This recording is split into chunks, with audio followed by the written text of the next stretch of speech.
Hello everyone! Welcome to Paul Dreams Kitchen. Ito na naman po tayo. Magluluto na naman po tayo ng very simple dish na paksiw na isda. So, ayan.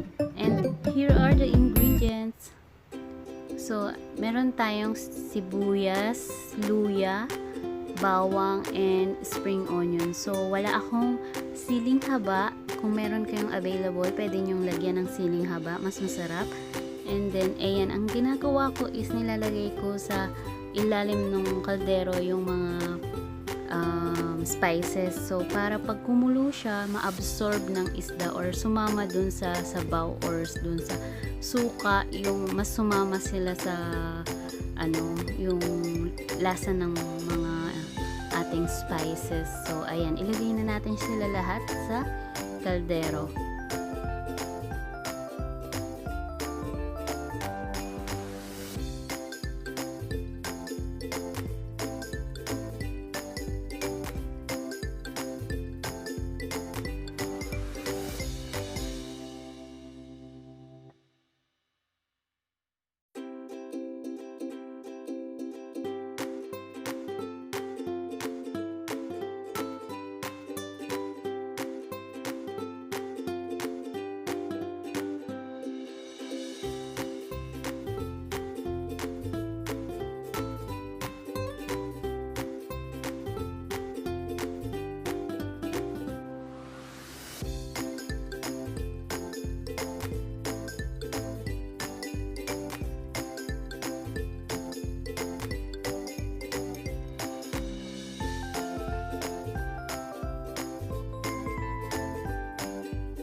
So, ayan po. After na mailagay natin lahat ng mga isda at luya, sibuyas sa kaldero, so lalagyan na po natin siya ng suka, salt, oil, pepper, and a bit sugar para medyo manimis-namis po ang ating paksiw.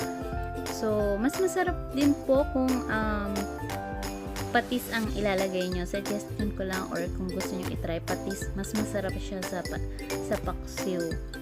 So, ayan, nilalagyan ko rin po siya ng konting oil para medyo oily yung kanyang sabaw.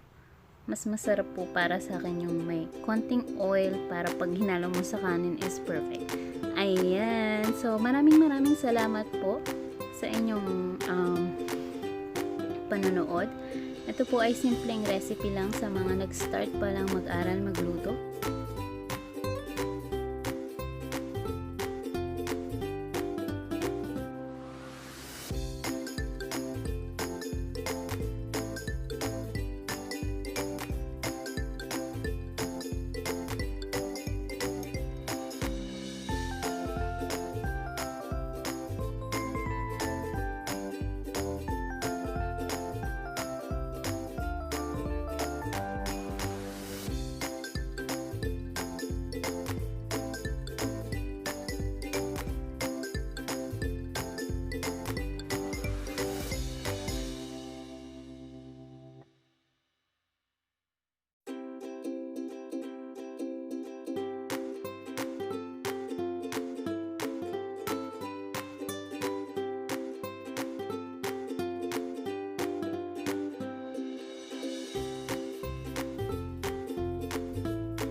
ipakukuluan lang po natin siya hanggang sa maluto. So, ayan na po. Kumulo na po siya and ready to serve na. So, kung hindi pa po kayo nakasubscribe sa aking channel, please click nyo lang po yung subscribe button dyan sa baba and pakisama na rin po ang notification bell para lagi kayong updated sa aking video. And please leave a comment down below kung meron kayong suggestion or any question sa akin. So, maraming salamat po and happy cooking!